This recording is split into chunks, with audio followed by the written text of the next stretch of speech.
Your gecko does not recognize you, not the way you think. And the moment you understand what it actually sees when it looks at you, you might never look at your pet the same way again.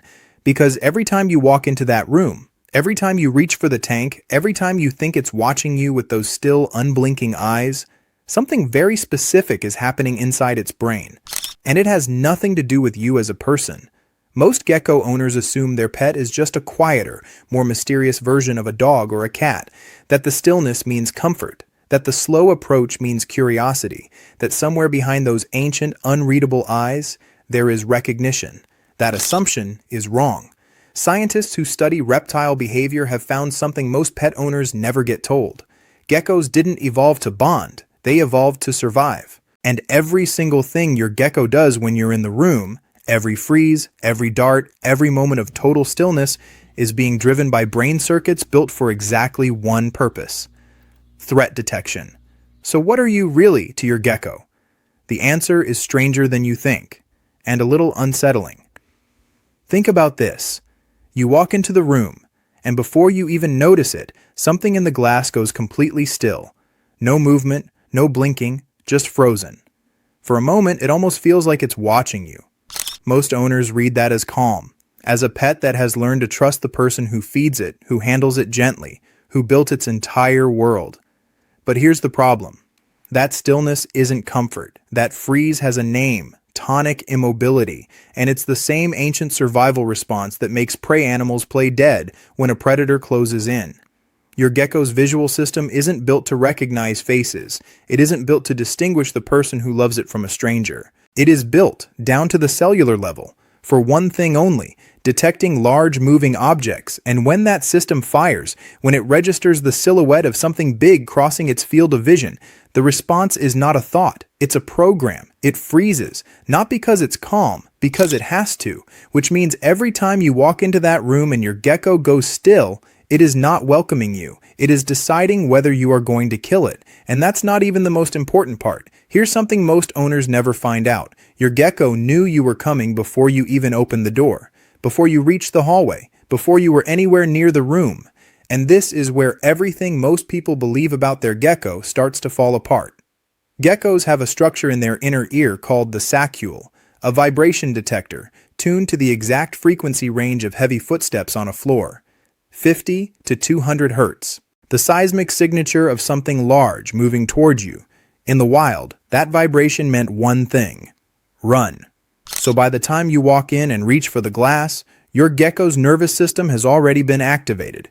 The basal ganglia, the ancient reptilian core of the brain, the part that hasn't changed in millions of years, has already received its signal: large organism, approaching. By the time you see your gecko, its brain has already made a decision about you. And once that decision is made, it rarely resets easily. And if that sounds extreme, it is. Because from its perspective, you are exactly the kind of thing evolution designed it to fear. What happens next is not recognition, not memory, not anything that resembles what you feel when you see a face you know. It is a threat sequence running its course. Freeze, assess, flee if necessary. But here's where most owners are wrong. They think the process ends there, with vision and vibration. It doesn't. You are not being observed by your gecko. You are being processed. And this is where it changes everything you think is happening. What feels like a simple moment to you, walking in, checking on your pet, maybe reaching a hand toward the glass, is actually a full sensory analysis system running in silence. 3 data streams, all active, all converging on the same question.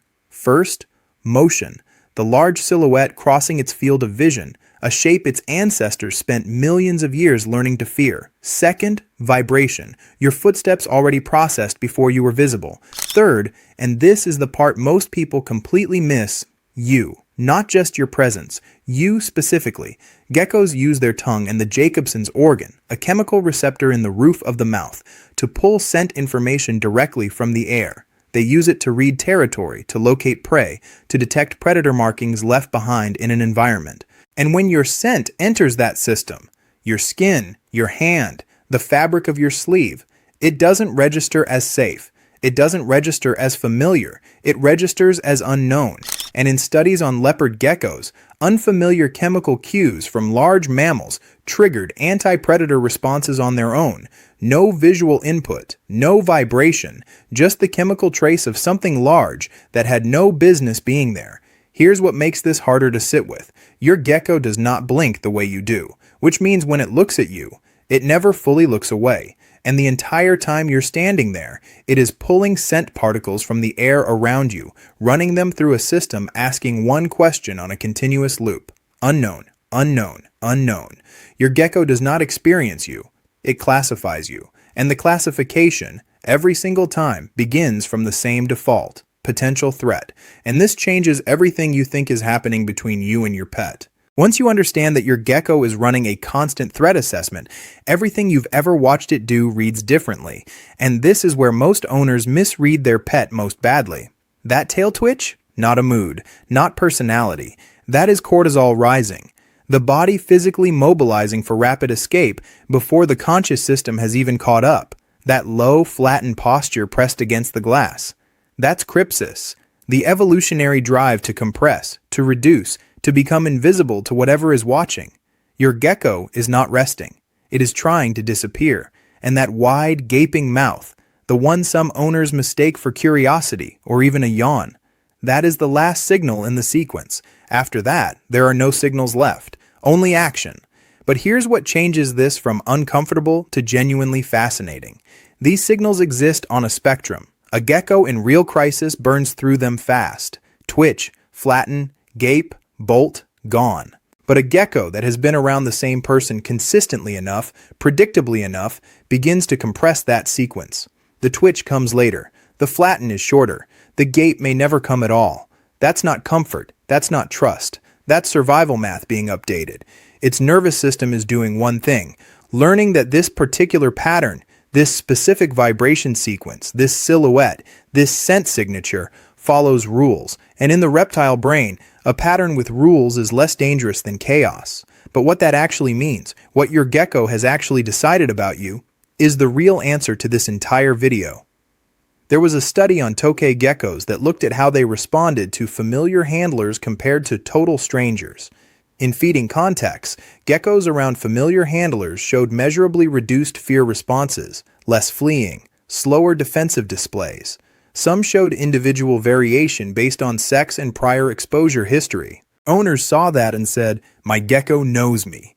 But that's not what the data showed. The gecko wasn't recognizing a person, it was recognizing a pattern, large shape, known vibration, familiar scent, consistent timing. Food appears. That combination, repeated enough times, gets filed into the gecko's associative system as survivable. In this context, at this time, in this sequence, change any variable, different room, different hour, no food. The fear response resets, nearly completely, because it was never about you. This is not recognition. This is survival math. You are not a person to your gecko. You are a pattern, a repeating sequence of signals the brain has cross-referenced enough times to file under one entry. Large, consistent, has not killed me yet. That is the entirety of what most geckos ever build toward the person who cares for them. Not love, not memory of your face, not preference for your company, just a pattern that keeps returning and keeps not being dangerous. This is not a relationship. This is a pattern that never turned into danger. You are not its friend. You are not its companion. You are not even something it fully understands. You are a pattern that never became dangerous. And in a world where everything larger means death, where every shadow that moved too fast ended in something being consumed, that single fact is the only reason your gecko can exist near you at all. Not love, not trust, just nothing happening. And for a gecko, that is everything. And if you have been patient enough, consistent enough, predictable enough, your gecko has done something its biology never required it to do. It decided that something large, warm, unpredictable, something that arrives without warning, is safe enough to remain near. That's not nothing. For a gecko, that might be the closest thing to trust it is biologically capable of giving. And every time it survives you, it is not learning to love you. It is learning that you are safe enough to remain.